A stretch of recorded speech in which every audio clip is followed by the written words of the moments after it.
Hello again, dudes and dudettes. Welcome back to I'm Dude Games. Hopefully you guys can hear me. Hello. Hello. This is the first time I've kind of done this. Alrighty. Hopefully you guys can hear me okay. I'm live streaming right now through YouTube's live stream software setup, I guess. The last time I did a movie review, I recorded it, but there was some audio desync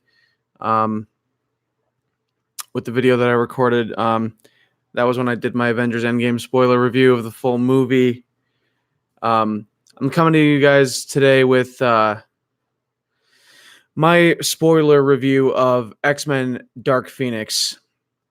Now, the X-Men Cinematic Universe movie timeline is plagued with continuity errors, and at this point, after so many years, it's kind of become a little bit more useful, I think, for viewers and fans to kind of look at it how they will and kind of interpret it their own way.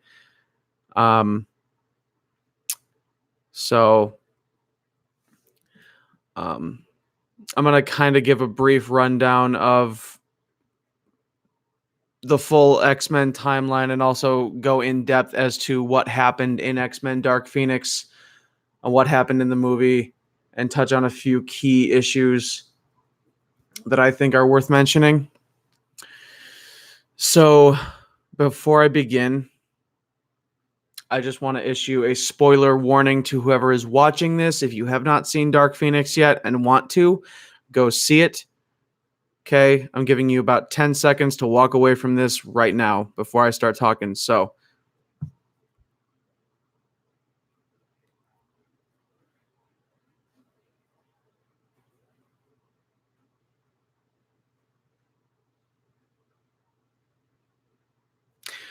alrighty. So, the X-Men movies started back in 2000 with the original cast, Hugh Jackman, Halle Berry, and as you know, you guys probably been following along for all these years.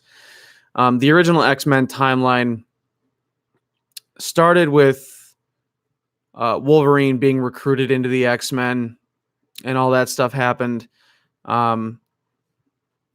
And for the most part was kind of trying to explore the origins of Wolverine and digging into his past, while at the same time Magneto trying to cause a mutant uprising, claiming that mutants were the better species, the higher species, and that they should take over and dominate. And they were the X-Men were at constant war with Magneto and his Brotherhood of Mutants. Ultimately, that ended up culminating at the time in X-Men Last Stand, where Jean sacrificed herself at the end of X2 to save the team, essentially. And what ended up happening in X3 was pretty much a total flop. It's like they tried telling the Dark Phoenix story on screen, but it ended up becoming more of a subplot rather than giving it the full attention to detail and solo story that it deserved. The Dark Phoenix ended up becoming a subplot of that movie and Magneto just ended up kind of using her as yet another pawn in his mutant Brotherhood uprising, and it ended up becoming more of a mutant cure storyline, with humans developing a cure for the mutant X gene so that way they could essentially wipe out all mutants, dead or alive. And that was just absolutely terrible. It was great disservice to fans of the comics and of the characters. After that, Fox tried to start their own kind of like X-Men Origins timeline, focusing on individual characters. There only ended up being one of those, which was X-Men Origins Wolverine, which was, okay in some ways. But again, ultimately, in the grand scheme of things, it didn't really tie in too well to the X-Men movies that were there at the time. And I think Wolverine's true past was better left unknown as to what happened before he lost his memory and didn't remember how he got his claws. I mean, he ended up kind of remembering how he got his claws, how he got the adamantium fused to his skeleton. He remembered who did it, but he didn't remember why. So X-Men Origins was an attempt to dive more into Wolverine's backstory to give him a reason why he went through what he went through. Starting from, when he was born essentially in the 1800s up through, because of his healing factor, living up through the 70s, 80s into present day. But X-Men Origins was another kind of failed, attempt at X-Men cinematic universe history type of thing. And ultimately, the X-Men Origins Wolverine events and timeline ended up kind of getting erased essentially anyway when Fox decided to branch off and start their own new kind of rebooted X-Men timeline with X-Men First Class. And essentially they started that in the 1960s with the Cuban Missile Crisis, but they started the story kind of recapping what happened to Magneto in Auschwitz during World War II. And they showed kind of who ended up taking him under his wing and kind of teaching him, the ways of, revenge and determination and stuff like that. So it kind of almost ended up pretty much being a Magneto origin story, as well as an X-Men origin story, essentially. And I think that was done very, very well. I thoroughly enjoyed it when it came out. It was a welcome change from what had happened up until that point. And then after that, what ended up happening is to branch off of the X-Men First Class now timeline.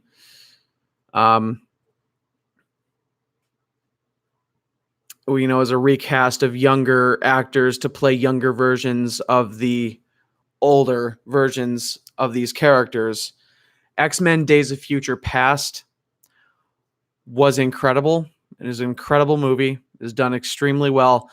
But X-Men Days of Future Past not only bridged the gap between the past and present and future versions of these characters in their own cinematic universe, but it also effectively hit the reset button and kind of reset and erased the timeline. It reset the timeline, and it also erased some of the incontinuitous. That's probably not a word, but erased some of the incontinuitous timelines, such as the original 3 X-Men movies, essentially, or at least Last Stand, and also kind of erased the X-Men Origins Wolverine storyline completely altogether in favor of the future X-Men timeline. Okay, now they hit the reset button. Sentinels no longer become a thing in the future, and mutants are no longer, nearly extinct and running for their lives. Instead, pretty much hit the reset button, and every single person that had essentially died or been split up or separated in X-Men Last Stand was now back alive and well again in the future timeline, with Hugh Jackman as Wolverine, Patrick Stewart as Xavier, Famke Janssen as Jean Grey, James Marsden as Scott Summers, Cyclops, Kelsey Grammer as Beast, the works. So with Hugh Jackman being the essential time capsule to bridge the gap between those alternate timelines.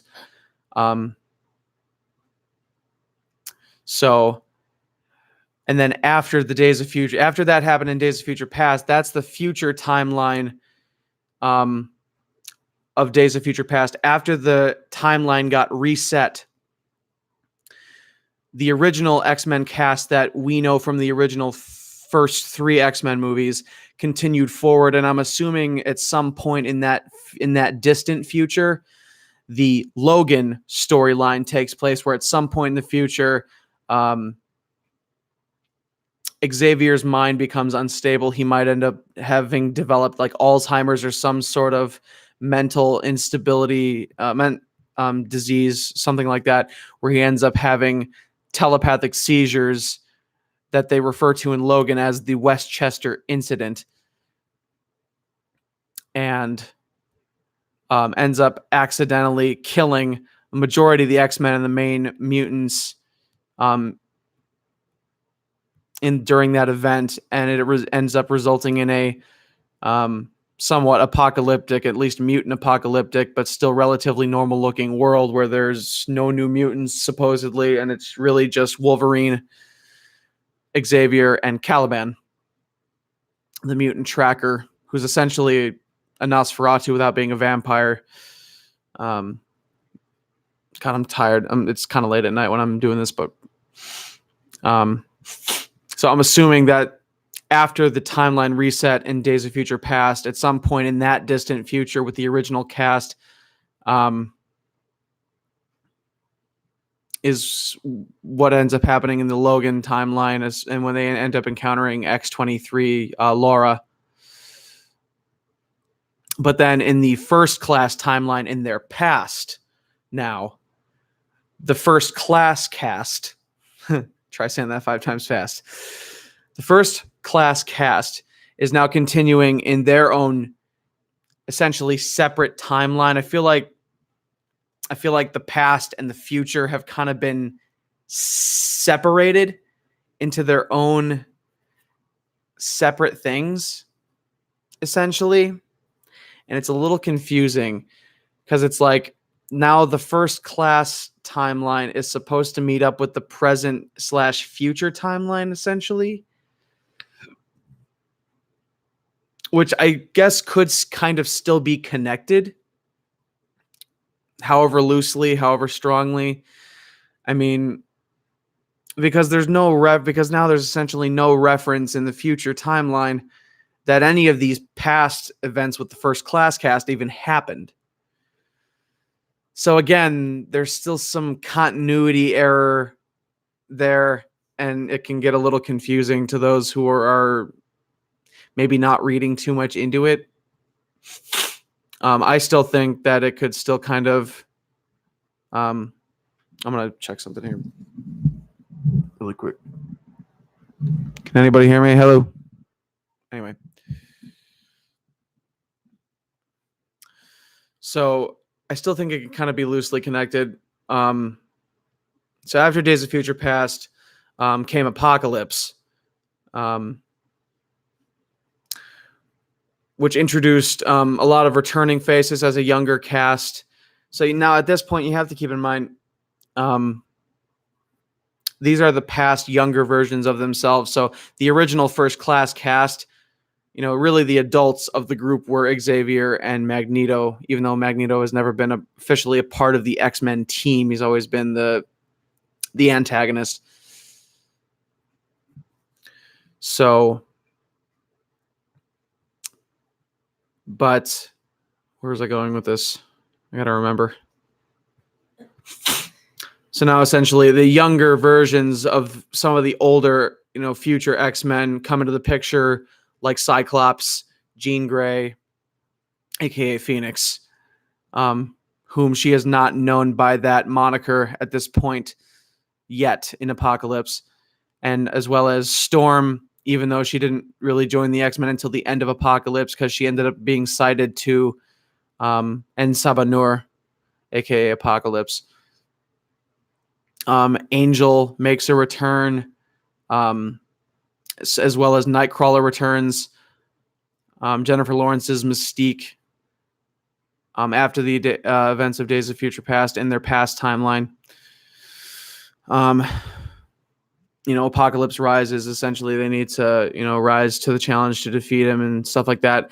Pretty much at the end, the only part that really matters too much, at the end of Apocalypse, like Jean Grey herself has always been a supremely powerful, like pretty much the most powerful, one of the most powerful mutants to have ever lived. And so she's telepathic, but the large portion of her powers end up having to do with her telekinetic abilities. The ability to levitate and pretty much deflect anything she wants and to redirect anything she wants with her mind. It also culminates in more of a kind of cosmically corporeal, like flame power, essentially. The ability to manipulate and control essentially her phoenix power. Her telekinetic powers end up manifesting in a phoenix persona, essentially, that looks like bright blazing fire. So it's kind of confusing to a lot of people who saw X-Men Apocalypse, because it looks like what she ended up doing at the end of that movie was that she unleashed the power of the Phoenix Force, which was the cosmic entity that she absorbed in Dark Phoenix officially, and ended up using that to disintegrate Apocalypse and kill him, so that way they save the day. So I think it was a little bit unclear as to exactly what happened in that. Now, personally, I think Jean has always been able to tap into that power. She's just afraid of it because of her dark past. And Charles ended up, setting, when she was a young girl, when he took her in, he put up psychic roadblocks in her head to kind of prevent her from unleashing her full power, potentially for, evil or accidentally destructive stuff like that. But I believe she's always in some way been able to naturally tap into that portion of her powers. Her telekinetic abilities end up manifesting that way on their own, but not quite as powerful as when she absorbs the Phoenix Force. So her telekinetic abilities have always kind of been like that to begin with. So there's a very huge difference. A lot of people have a trouble discerning the difference between telepathic and telekinetic abilities. Telekinetic abilities have something to do with telepathy, being able to read and control and manipulate people's minds, but telekinetic abilities have seemingly limitless power and manifestation.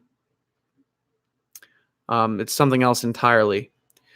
Now, after X-Men Apocalypse, which was set in the 80s, which also in Apocalypse, to mention, it's an important mention, Jean Grey ends up having an encounter with Wolverine at the event at Alkali Lake, where he ends up breaking loose, which is funny because Jean Grey is the one that ends up setting him loose to get Stryker and his guys off their tail so they can escape. So officially canon now, after the timeline reset, Jean Grey is the one that sets Wolverine free at Alkali Lake, and that's how he escapes. And it's a very great scene, very touching, how she ends up kind of reaching into his mind and giving him back a little bit of a piece of himself, enough to go on,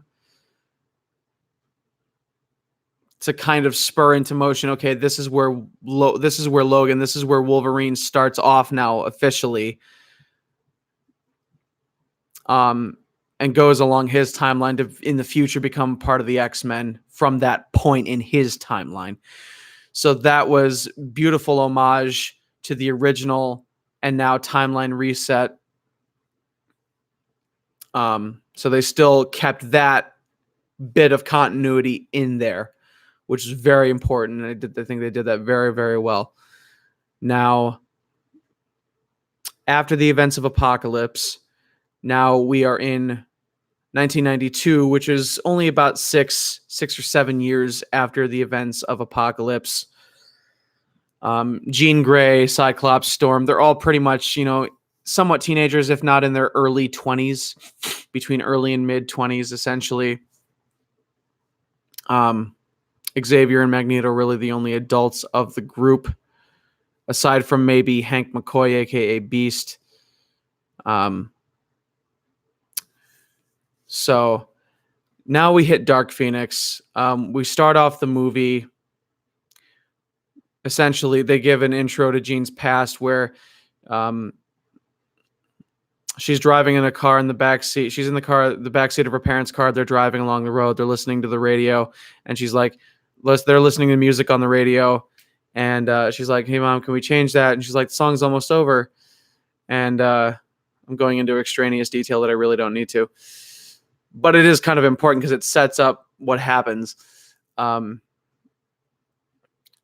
mom's like, her mom turns around as she's driving and says to her, "Well, when you're old enough to drive, then you can listen to whatever you want." And then the radio dial starts to change seemingly on its own, but it's really Jean doing it without her realizing that she's doing it. Until she starts hearing voices in her head and starts freaking out. And she says, "Make it, or be quiet," or "make it." She says, "Be quiet." And in doing so, without realizing it, Jean ended up reaching into her mother's mind and making her pass out behind the wheel, which made her parents get into a nasty car wreck, which ended up killing her mother, but her father survived. So she knew deep down at that point that she caused the death of at least her mother and what she thought her father as well. But of course, because of her telekinetic abilities, she put it up an invisible force field in front of herself, and she didn't end up with a scratch on her. At that point, Xavier shows up at the hospital, speaks to the father, and ends up taking Jean under his care. Now, obviously, it's mentioned in the film a little bit later after a certain incident that Xavier ended up reaching into Jean's mind from a very early age and ended up putting psychic barriers in her mind so that way it could kind of shut out the negative parts of Jean's very dark past. So that way she would never lose control and accidentally end up killing anybody or harming anybody with her powers. Because from that moment on, Xavier knew how powerful she was. And in his mind, he wanted to try to protect her from the truth and protect her from pain. And in doing so, protect himself and others from harm,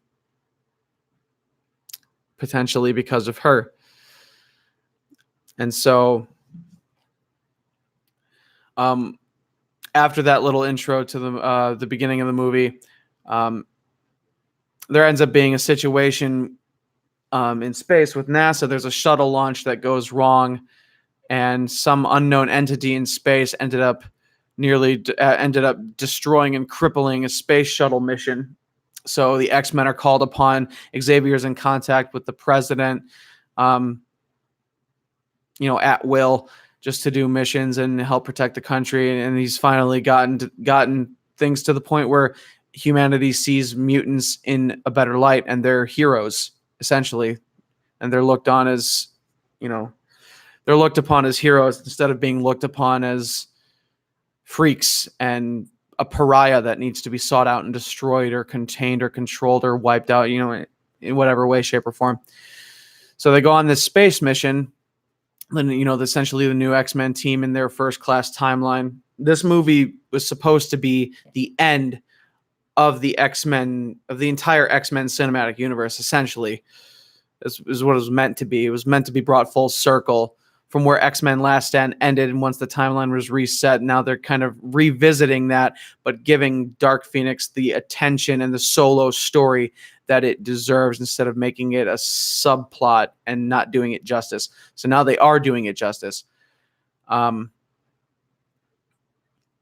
take the space mission, they try to rescue the shuttle crew, and they do what they think is a solar flare that destroyed and crippled the ship. Doesn't look like a solar flare. Obviously, it looks like something else. They don't quite know what it is yet.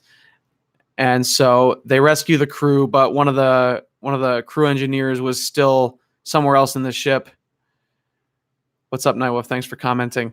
I'm pretty sure you've seen Dark Phoenix already, so if you haven't, Nightwolf, spoilers. So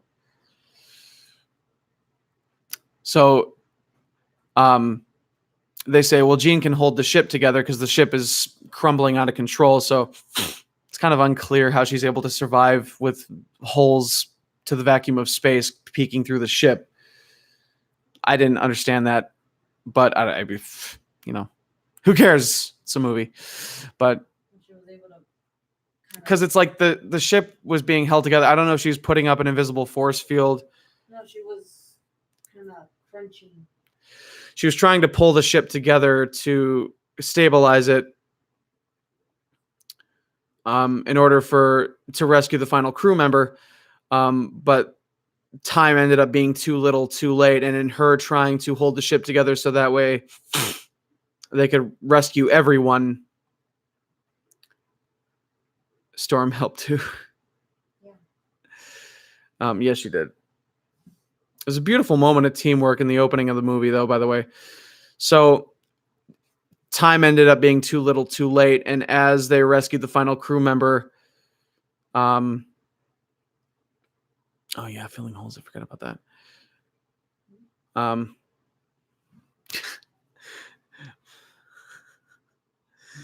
You're funny, man. Time ended up being too little, too late.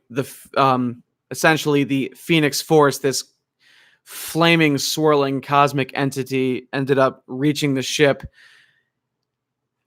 destroying it, but in the process came into contact with Jean, and she ended up absorbing it, keeping it focused on her in order for, but essentially the X-Men are just sitting at the plane sitting at the X-Jet watching as this is happening.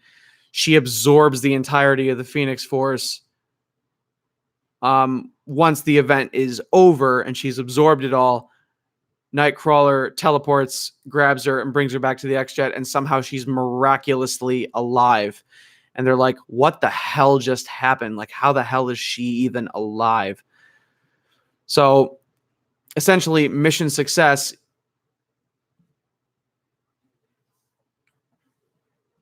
So, and they all end up going back to Earth. Everything's seemingly okay. Essentially, I'll touch on the plot point by point as it occurred in the movie. So Nightwolf, chill with the comments there. My friend Nightwolf's commenting on the live chat here. So things are seemingly okay. But afterwards,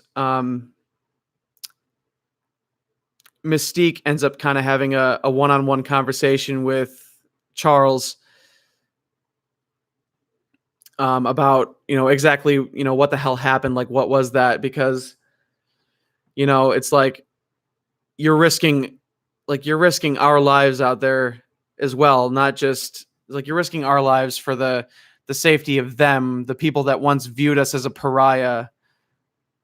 And it's like, you're like, with each and every one of these missions, they keep getting bigger and bolder, and we keep taking more and more dangerous risks at our own expense. And like, these are just kids. Like, yes, we're a team, but it's like, you're the one calling the shots when we're the ones risking our lives.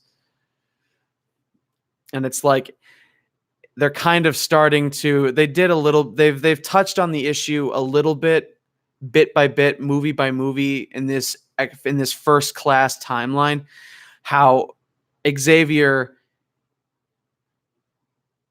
is a seemingly, and in the comics, he really is a heartless, controlling, manipulative bastard who gets others to do his dirty work for them. And sometimes he acts like he could care less.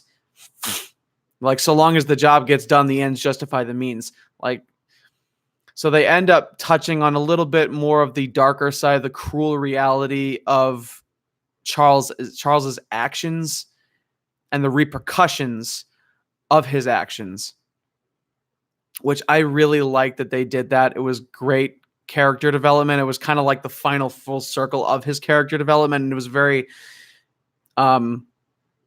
very empowering moment for his character. It really was, because that's a part that they've never really touched on fully, I don't think, in any of the X-Men movies up until now. So they finally kind of touched on that, which was great. So later on, while Charles is at a banquet event, award ceremony with the president, being honored, essentially, all the other X-Men and kids from the mansion are at a party, kind of chilling, having fun. The relationship, the romance between Cyclops and Jean is, being shown again on screen. Partying, having fun. All of a sudden, Jean kind of starts to lose control again, and she has a telekinetic episode and essentially explodes, causing a massive telekinetic shockwave to send everyone flying, and leaves kind of a mini burnt crater around her as she's kind of passed out unconscious temporarily. And Charles senses this from his honoring ceremony, and he's like, "Excuse me, but I really have to go now." So he gets back to the mansion, and she go boom. He gets back to the mansion. They do a full workup on Jean, psychoanalysis, what is it? MRI, or I don't know if it's MRI, but just like EKG, full workup, vitals analysis and mental and brainwave analysis, stuff like that. And Charles starts to go in depth with the rest of them, explaining how when she was young, this ended up happening. She ended up being the one to kill her parents. And from a very early age to try to protect her from the truth and from losing control and giving into the darker side of her. I ended up installing psychic blocks, and she, in this force that she absorbed, she's pure desire, rage, and pain all coming out at once. And it's an homage to Last Stand, of course, naturally, but in a better way. Storytelling wise, it's kind of echoes back to X-Men Last Stand, kind of explaining what ended up happening and what he did to try to protect her. And yet again, it rears the ugly truth of it, of Charles's actions, rears its head. And Mystique even mentions it, where it's like, you're saying you try to protect her from the truth. There's another word for that, and it's called lying to her. Instead of telling her the truth. And shut up, Nightwolf. Seriously. Stuff like that. And it ends up being revealed. She's, as the Phoenix Force inside her is growing in power, and so is she because of it. She ends up breaking down the psychic barriers in her mind that Charles put there, and ends up discovering more and more of the truth and the true nature of, what went on in the past and what she was lied to about. So what ends up happening is she ends up breaking down the psychic walls. She ends up discovering that Charles lied to her about her father also being dead. Originally, Jean thought that both her parents had died. And that she ended up learning then at that point that both her that her father was still alive, but that she was still the cause of her mother's death, at least, that her father was still alive, and that Charles had lied to her. All this while, Charles was trying to get her to calm down through Cerebro, but she ended up becoming too powerful, and she forced him out of her mind, which ended up taking a toll on Charles. So she ended up storming out of the X-Mansion, going to find her father. Meanwhile, whilst this is happening, I don't know the official name. Yeah. I don't know the official name of the character in this movie that's played by Jessica Chastain, but essentially her character in this movie, she is just a regular woman sitting down at a family dinner with her family and friends at their house in this area in the woods. But then off in the distance, you see these three bright white circular lights split off and come down to Earth. And I'm like, what the hell's going on there? And now it ends up being this strange alien race. I believe they refer to them in the movie as the Dabari, and I don't know if that's accurate, if that's complete accurate canon to the comics. I'm assuming it is. Again, I don't fully know, but that's how they refer to them in the movie, as the Dabari, and this ancient alien race whose homeworld was destroyed by the Phoenix Force. This ancient cosmic power. They end up coming down to Earth. There's a faction of them ends up coming down to Earth, and in very much a Skrull-like manner, that the Skrull can shapeshift into anyone they come into contact with or see. In a very Skrull-like manner, one of them ends up taking the shape of this woman, Jessica Chastain's character. I'm just going to call her Mrs. Smith for story's sake. Ends up killing a couple members of her friends and family and ends up walking off and in search of Jean. And so she's going along the interrogation trail, essentially looking for Jean. And then she ends up killing Jean's father for real. So after that alien kind of ends up taking on that form, we get the scene where Jean finds her father. I don't know living exactly where. I forget. I don't know what they tell really which town he's living in. It's a little town, small little town looking place with some houses close to some railroad tracks.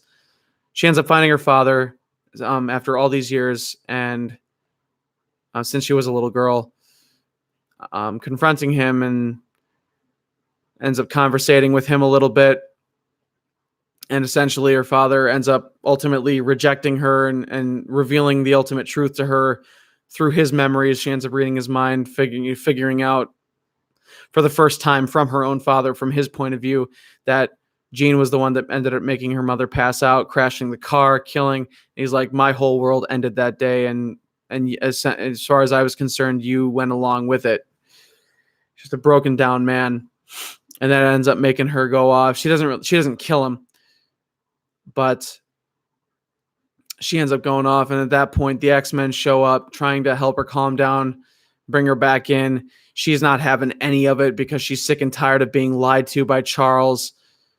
Some really cool action sequences, some of the most intense action and fight sequences in X-Men movies that I've ever seen. The visual effects in this movie are sublime. They look amazing. Very, very intense, and some of the best action sequences in an X-Men movie that I've seen. So she ends up fighting the X-Men, ends up kind of TKOing Quicksilver as well as Storm, the lot of them, just taking them out one by one, not exactly killing them. The last person to try to really talk her down and calm her down was Mystique. Calmly starts approaching her, like saying, look, I get it. I get why you're upset, and I'm just as sick of it as you are, but all this violence is not the answer.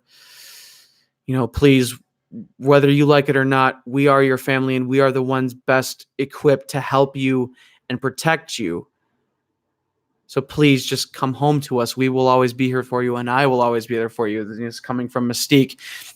And she's just, again, afraid to let anyone close to her. She freaks out, sends another telekinetic blast with Mystique that close to her, and she ends up sending Mystique flying back and ends up impaling her on a piece of broken wood from a collapsed building. And so Mystique, very much like the way of Wolverine in Logan, ends up getting impaled on wood, no giggity, and dies. So Yeah. So Mystique, I'm sorry, but it's like it is sad. It really is, because yet another character that I've known for years in comics and in movies growing up is now dead. And the way that Jennifer Lawrence was given the opportunity to portray Mystique in a different light, other than just the villain of the original X-Men movies, it is really sad. Now, I didn't really cry at all. I got sad and a little choked up, a little teary-eyed, but I really didn't cry because after the events of Endgame, I'm sorry, no superhero movie will ever, besides Endgame and Infinity War and Logan, no other superhero movie will ever make me cry as hard as I did with those movies. I'm kind of out of it with that. So, but Mystique does die in this, and Jean is the one that ends up killing her. She didn't mean to, but again, she's freaks out and lost control, got angry, and in an outburst, she kills her. And so some of the lines and moments from the trailer obviously don't happen in the movie. So after she kills Mystique, she kind of flies off, and Beast is left, having his last moment with Mystique. And in her last breath, she kind of says to him, "I love you." And those were her last words before she died. And Beast is just, at that point, he has reached his breaking point. He really has. And so that moment also was hinted at strongly in the trailers. So it really didn't come as that much of a surprise. Unfortunately, they could have done a better job with the marketing of the movie if they had left that out of the trailer. But can't control everything. So they bury Mystique. They bury Raven, her real name.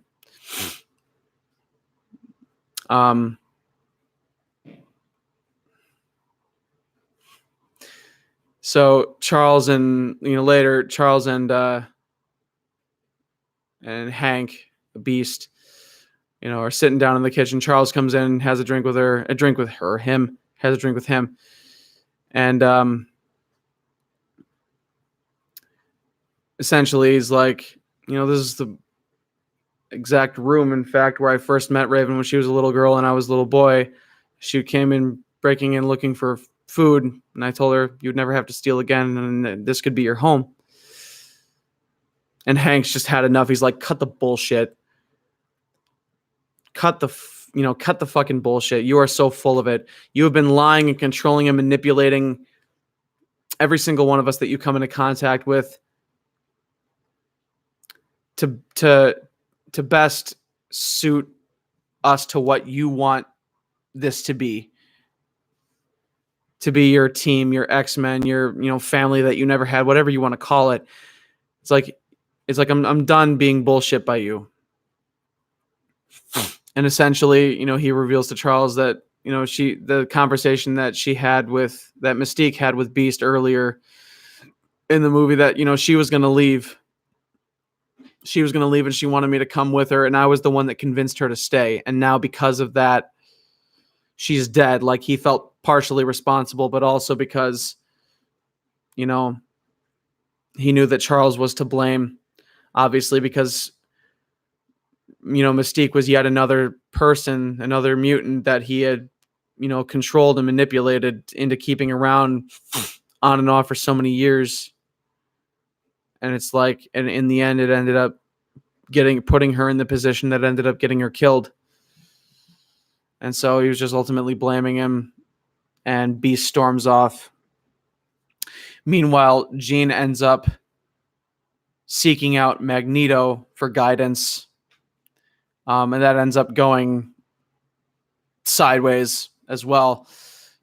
Magneto has kind of set up his own, they don't refer to it by name. Apparently, U.S. government had granted Magneto a piece of land for him to peacefully gather mutants to peacefully live out their lives, kind of away from the outside world, live in a pretty much an Amish life without the religion, essentially. Created essentially his own version of Genosha, which was an island in the X-Men comics that was supposed to be a mutant paradise, and was for a long, long time, an island mutant paradise away from the outside world, which ended up horrific apocalyptic disaster. Mutant genocide happened on that island. So he ended up kind of creating his own version of Genosha without referring to that by that name in any way or by any other name. So Jean ends up seeking him out for advice, trying to ask him, hey, like, I know you've killed people over the years, and I just want to ask you, what did it feel like? How did you end up eventually controlling it, and how did you stop doing it? And Magneto just kind of ends up explaining to her, I've been learned and taught and lived with vengeance my entire life. And whenever something I truly loved was harmed or taken away from me, yeah, I killed whoever I thought deserved it, thinking that would make things right, but it didn't. And in the end, it just ended up being too much. And I just got sick and tired of it eventually. So I stopped. And I took the opportunity that was given to me, and I created somewhat of a haven for mutants to live here peacefully, live a simple life. And he sees the blood on Jean's shirt, which is Mystique's blood. He's like, whose blood is that? Come on, I want to see what happens when you get angry. Like, try to tell me the truth. What happened? U.S. Army ends up showing up. Couple U.S. Army helicopters with some soldiers because they're after Jean. Things end up going sideways. She crashes one helicopter, and the helicopter blades shoots toward Magneto. He dodges it. She's trying to crash down the other helicopter, and Magneto is fighting her, trying to keep it from crashing. And so he ends up helping the last of the soldiers to escape on the last helicopter. Shit goes sideways. Jean takes off again.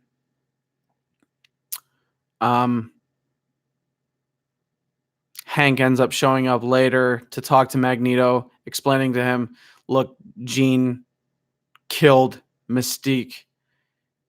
That was the blood on her clothes. And it was at that moment that I got a little bit more teary-eyed because of the deeply personal relationship throughout all of these movies between Magneto and Mystique. And so that kind of got me a little bit more teary-eyed because then it was kind of made a little bit more personal. And these X-Men First Class movies have, they've actually done a really good job with Magneto's story and character arc, and they've actually made me feel for him more, which I never thought would happen. Like, every time I saw Magneto, I always thought, man, he is such a dick.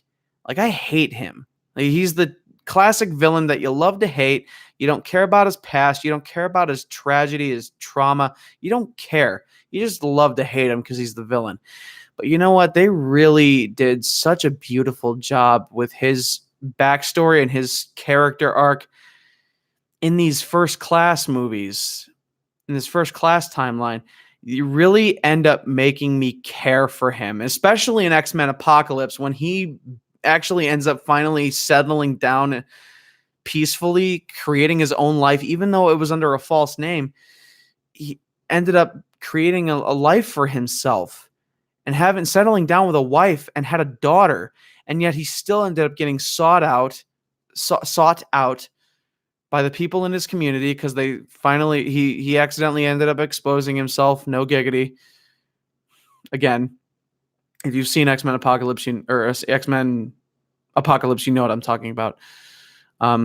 He ended up saving a worker from being crushed by a smelting vat.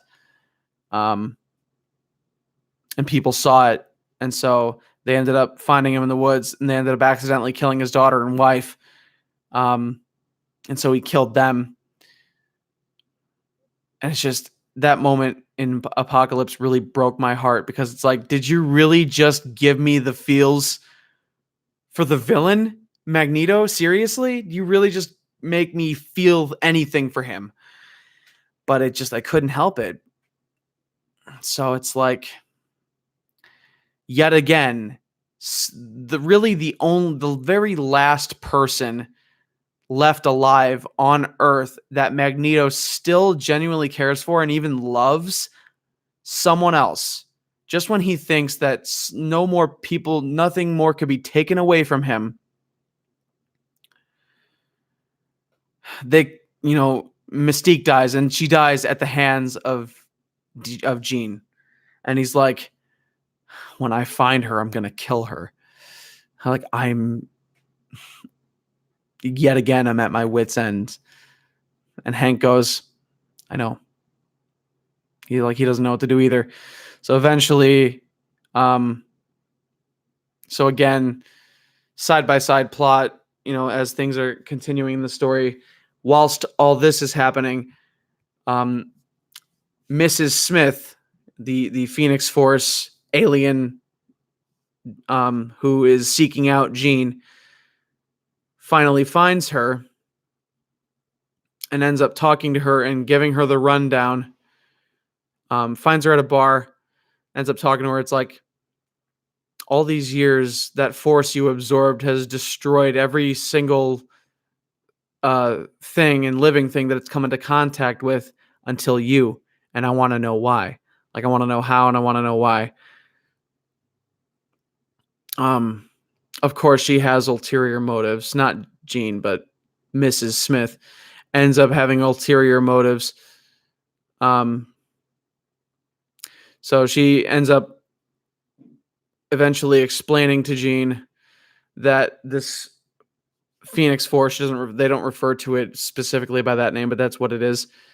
This Phoenix Force ended up essentially being what they understand to be the spark that created essentially the entire universe, but it also ended up essentially along this timeline destroying the Dabari homeworld, and what was left of their alien race ended up seeking it out because it seemed to be seeking out something or someone to bond to that could sustain its power until it finally found Jean. And so now that it found Jean, they want to study it further. They want to see the lengths that, they could push that power in this individual too. And so she's kind of being the devil whispering in her ear, like, you don't need these people. What they fear, what they don't understand, they fear, and what they fear, they seek to destroy. So these people are coming to control you and maybe even destroy you. And you've evolved past them. It's time to do away with them. Oh. It's not one of the Infinity Stones, but the X-Men universe is its own separate universe from the MCU for now. Nightwolf.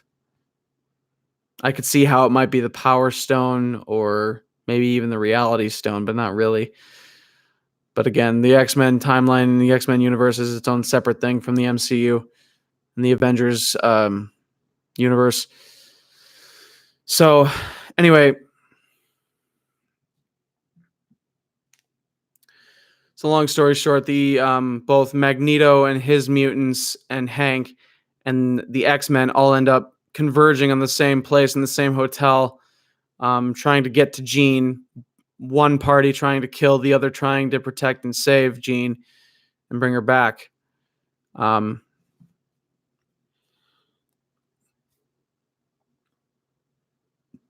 pretty much the climactic final 20 minutes to half hour of the movie.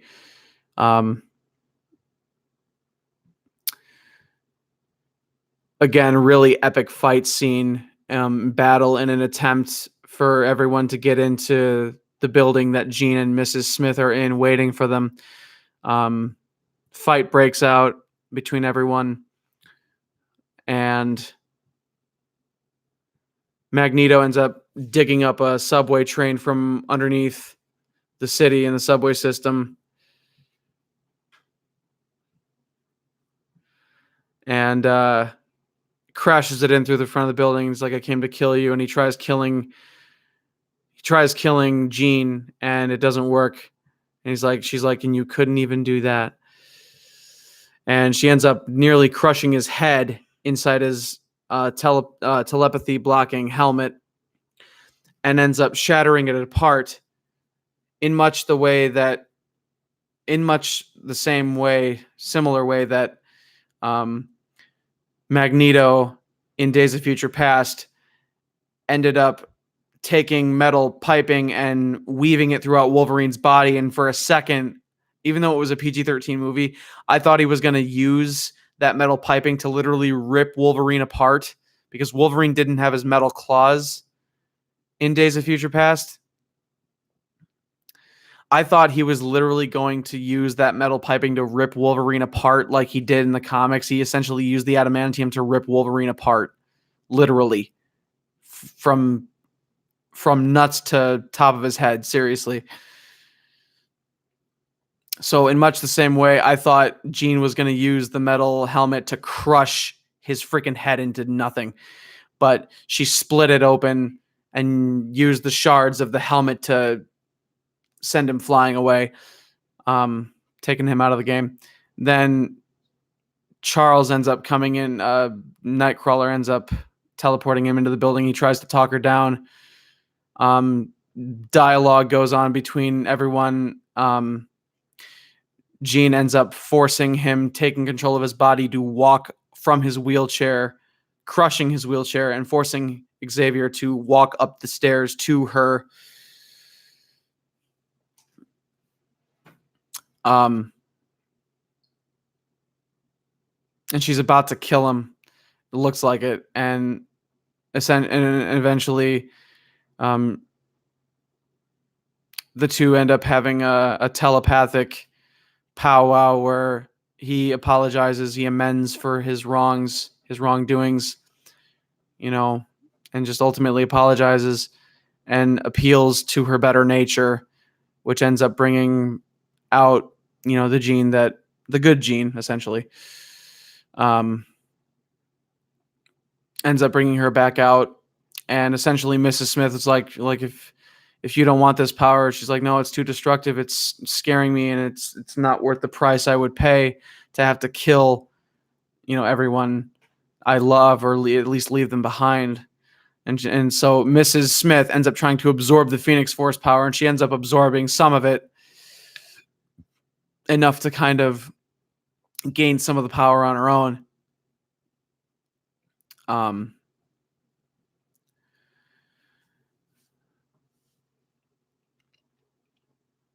But Cyclops ends up breaking in at kind of the last second and ends up blasting her away. They all end up getting taken captive by rogue soldiers, a rogue unit of soldiers, mutant restraining soldiers, who end up taking them captive and restraining them, taking them on a private detainment train to somewhere, essentially like a mutant detainment facility.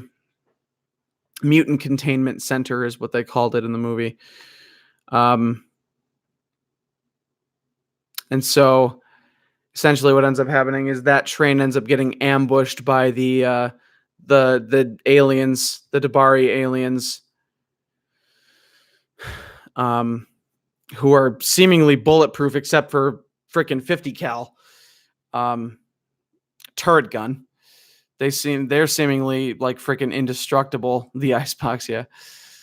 So they end up ambushing the train. Xavier and his crew end up getting set loose by the guys trying to aid them in the fight. Really cool fight scene again. Eventually, Mrs. Smith ends up getting the train, jumping on it from an overhead bridge, trying to get to Jean to absorb the rest of the Phoenix Force. And again, Xavier tries to reach into her mind and try to get her to wake up and fight for everyone. It's like, I realize now what I have to do. Now that I know I can most likely control this power, now that I feel more confident and now I can control this power, I have to protect my family. You guys are my family. I realize what happened. I realize the truth of it all and what I did. I realize that you're sorry now and that it's not worth all the violence and the killing and the bloodshed, and that I can control this power and that I need to use it to protect those that I still love and care about that are still alive. And so she ends up fighting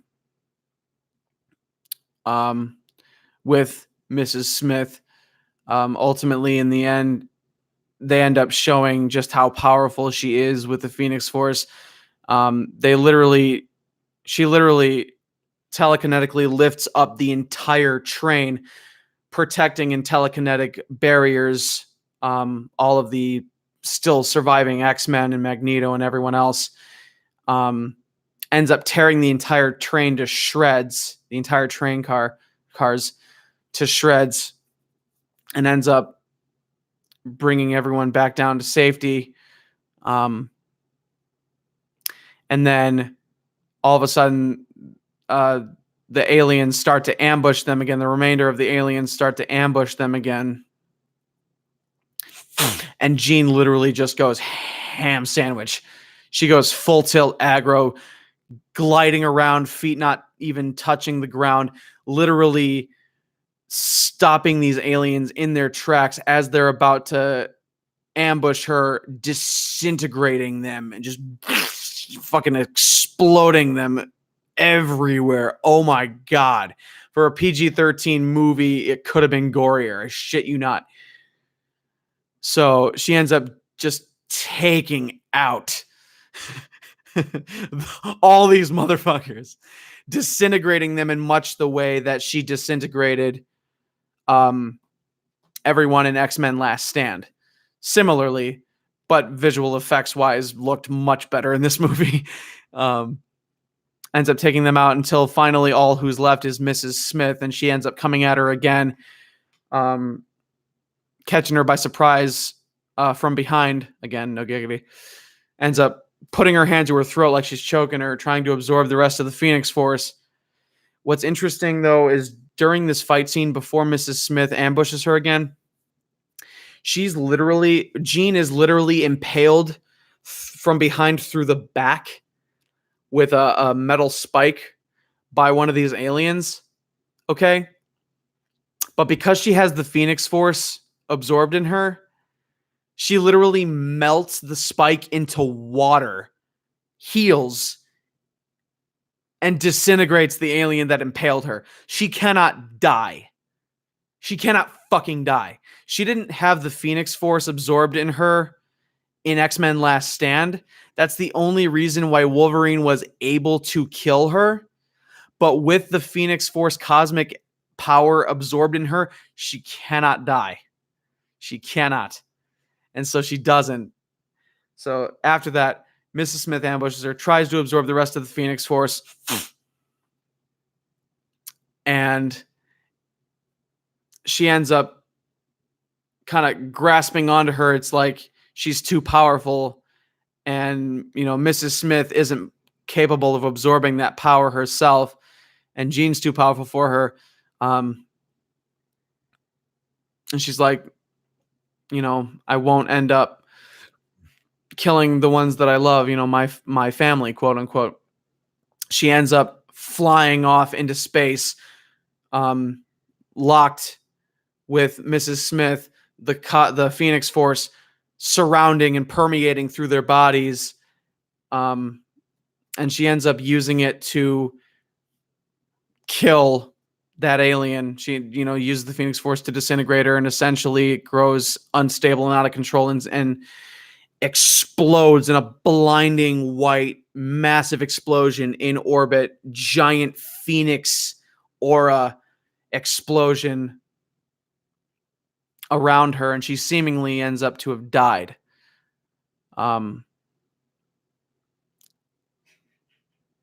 Yeah. She seemingly sacrifices herself for the good of the rest of them. Like she did in X2, just more spectacularly in this one. It makes me strong. Exactly.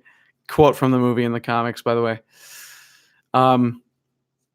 So she saved the day by sacrificing herself. Life went on.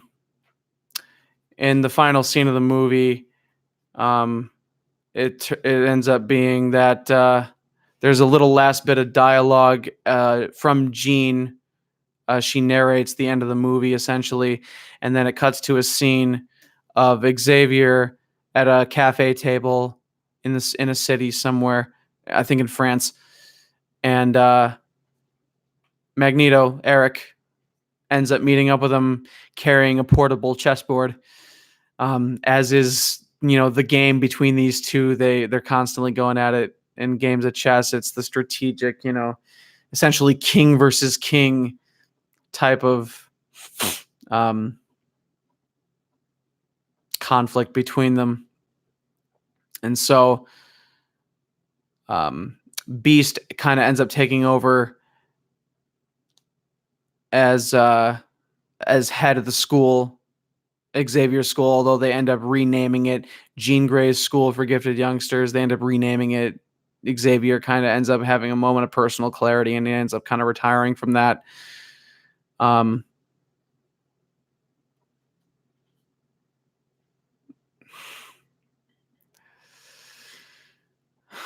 You guys going at it in the comments is very distracting, making it hard for me to give the rundown on this. So anyway, so that ends up being the end of the movie. I forget exactly the last bit of dialogue between Charles and Eric, but it's just kind of a touching little homage. So that's pretty much the end of the movie. The camera pans up toward the sky, and the last thing we see is an arc of fire, something burning through the atmosphere on re-entry.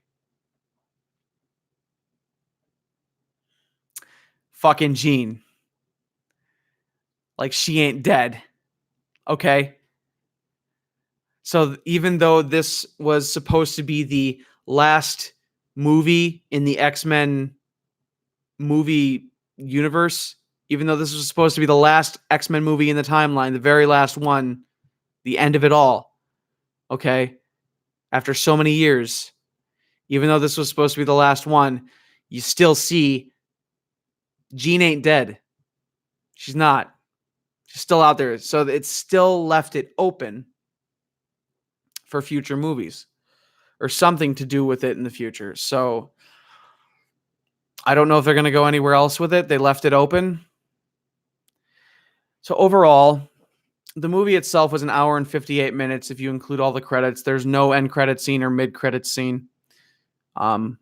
Just to let you guys know. So now that I've given a rundown of everything up until this point, I want to touch on a few key notes here, essentially. So where do I start? Where I basically want to start is this movie is very good. It's about 2 hours long.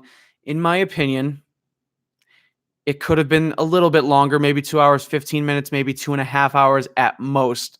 Unfortunately, this movie was plagued by delays and reshoots and issues with production and directory and all that shit, which was unfortunate. Personally, I believe that Bryan Singer, the original director of these X-Men movies, and also a movie called The Usual Suspects, very classic film, very good film. If you haven't seen it, see it. It's a very good movie. Bryan Singer is a very great director. In my opinion, I think he's the best choice for director for these X-Men movies, especially once Days of Future Past reset the timeline and he was directing them again. It was fantastic. Some of his best work as far as the X-Men was concerned. I feel like he's the best director choice for these movies. Unfortunately, he didn't direct this, and if he did direct part of it, it was taken over later eventually by Simon Kinberg, who has been on co-production teams throughout some of these X-Men movies for quite a while now. The movie itself was very good. I think it was finally the closest thing we will ever get to a Dark Phoenix focused storyline. It did it better justice than X-Men 3 Last Stand did by far. It was very good. It was very enjoyable. It was very intense. I give this movie a solid B to B plus if I had to give it a grade. Could have been a little bit better. Overall, it maybe felt just a little bit rushed, not too much. The movie overall and the plot felt very solid and very paced. But again, the movie could have just been just a little bit longer to elaborate more and expand more upon the plot and all of it, and maybe added in a few more scenes, and maybe even taken the movie in a little bit more of a different direction than the way it ended up. Because ultimately, I was expecting Jean to fucking lose control, become one with the Phoenix Force, and kill them all. But generally speaking, as destructive as she can be with that, generally, in the end, she ends up coming to some kind of catharsis. Things end up coming to some kind of catharsis, and the good side of her essentially ends up coming back to light. So it did kind of remain true to the comics and to some of the story arcs in that regard. The main issue and the driving force behind this review for me is an issue that I've seen with quite a few movies lately. The fact that when there are like early screenings and early reviews of a movie before it even premieres in theaters, of people doing nothing but shit talking and dissing the movie, saying it's crappy, it's not worth seeing, that it's gonna bomb, stuff like that. Like before, in early critic reviews, before a movie even premieres.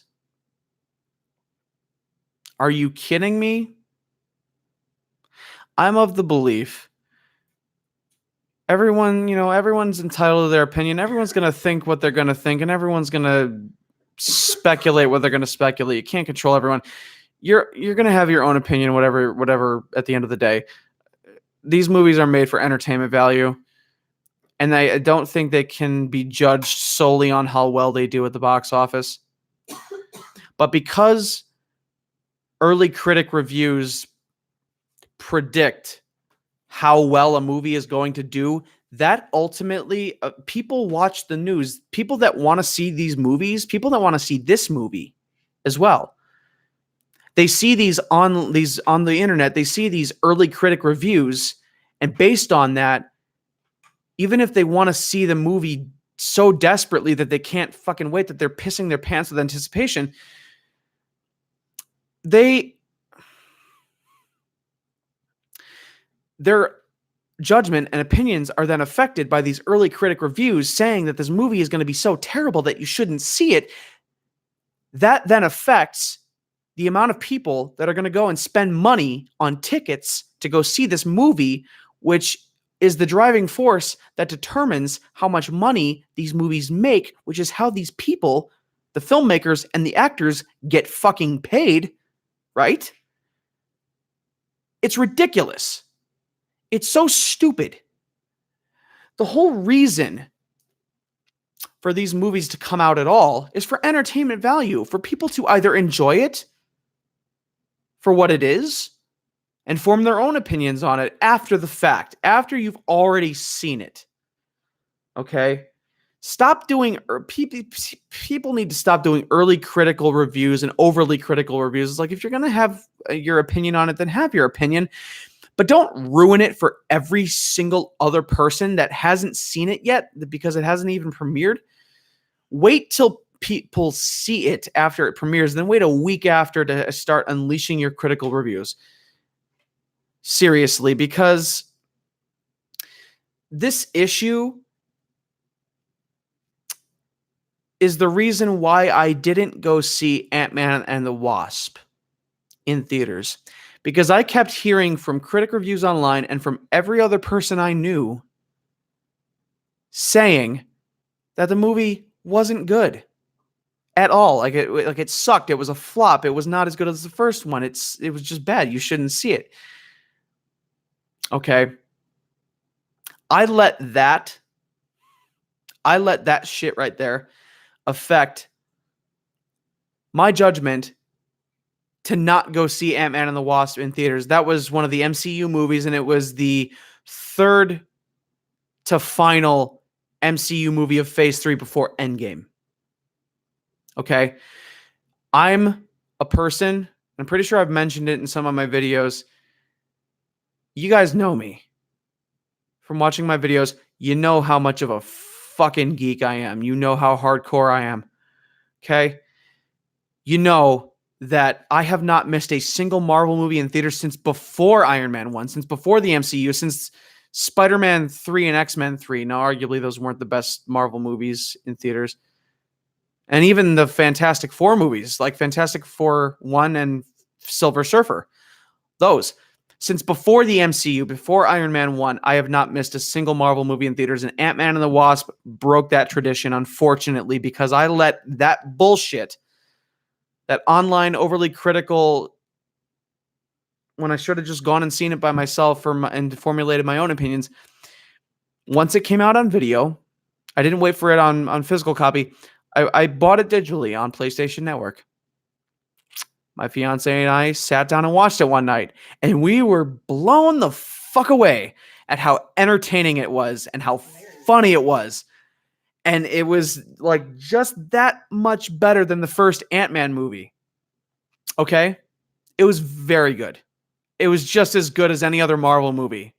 And I think and you're talking to the guy that thinks the worst Marvel movie was Iron Man 3. Okay?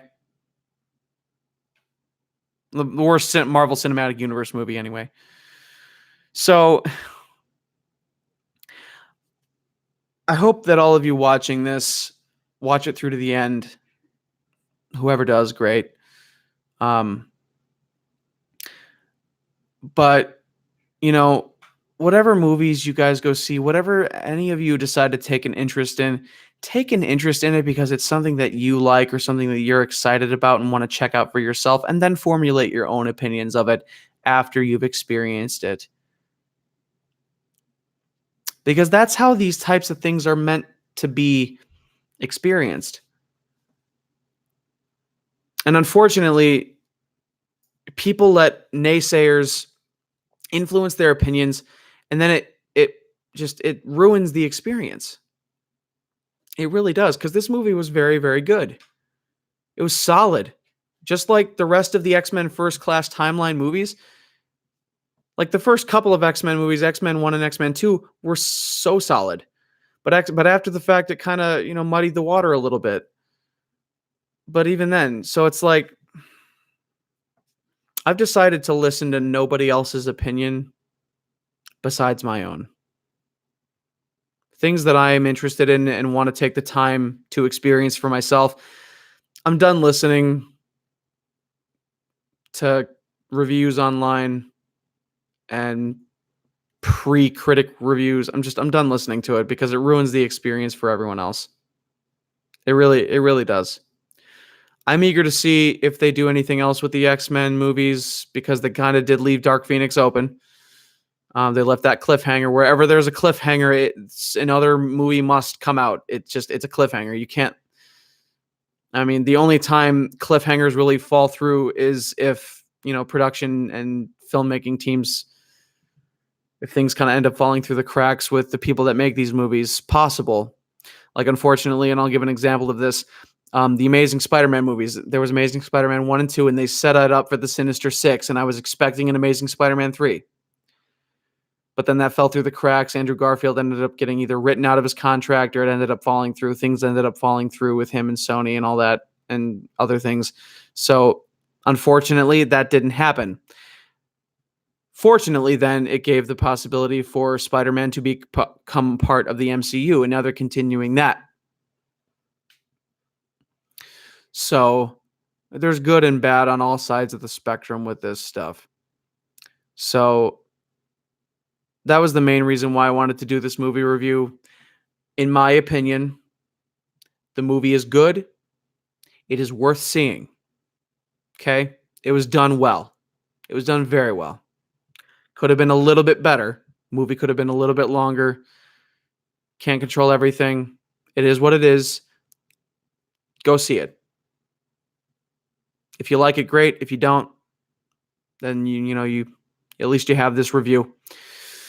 So some of these things you just have to kind of formulate your own opinions on and interpret for yourself however you will. So that has been my review and thoughts and cliff notes, as well as other side notes that tie in. That's been my review of X-Men Dark Phoenix. I loved it. It was very good. And it was a great way to spend Father's Day with my fiance. Had a great Father's Day with her and her dad, and had a good breakfast. And then we went out to dinner with my dad, me and my son, and all of us. We had a damn good day.